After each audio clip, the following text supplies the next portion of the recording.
ध्यान दीजिएगा विद्यार्थियों। सबसे पहले गद्य संबंधी जानकारी।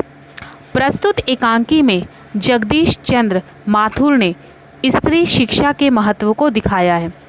स्त्री शिक्षा मतलब सभी के लिए बहुत ही ज़्यादा जरूरी है।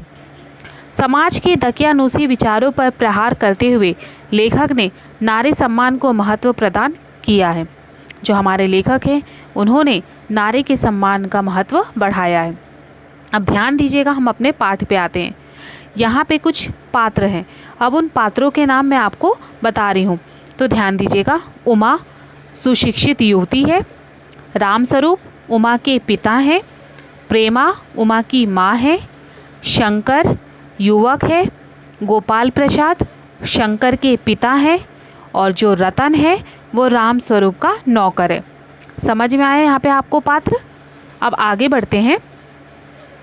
एक कमरा है, अंदर के दरवाजे से आते हुए जिन महाशय की पीठ नजर आ रही है वह अधेड़ उम्र के हैं। एक तख्त को पकड़े हुए कमरे में आते हैं। तख्त लकड़ी का होता है। तख्त का दूसरा सिरा उनके नौकर ने पकड़ के रखा है। अब जो कहानी वो आगे बढ़ती है, तो ध्यान दीजिएगा, मैं एक एक पात्र के बारे में आपको बताऊंगी। यहाँ पे सबसे पहले रामस्वरूप, ध्यान दीजिए। अबे धीरे धीरे चल, अब तख्त को उधर मोड़ दे। उधर तख्त के रखे जाने की आवाज़ आती है। रामस्वरूप बोलते हैं कि जो तख्त है उसको उधर मोड़ दे। आगे जो रतन है वो बोलता है बिछा दे साहब, मतलब वो यहाँ पे रामस्वरूप से आज्ञा मांग रहा है कि इस तख्त को बिछा दे।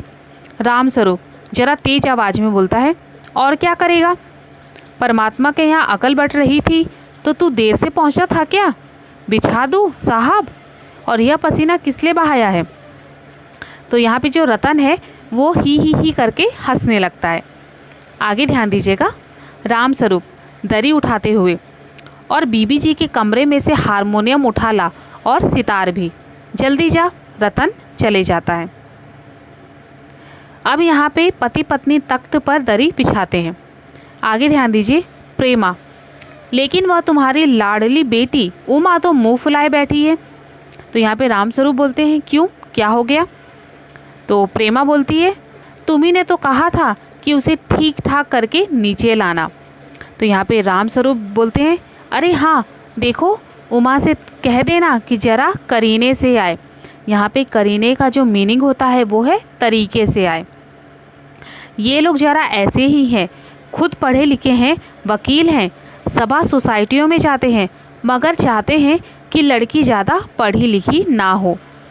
अब आपको समझ में आया होगा कि यहाँ पे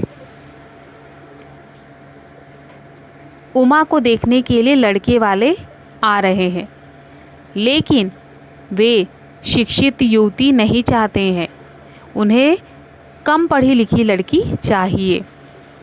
आगे कहानी पे ध्यान दीजिएगा।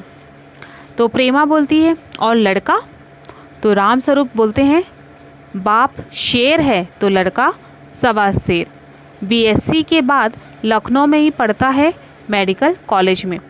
कहता है कि शादी का सवाल दूसरा है, पढ़ाई का दूसरा।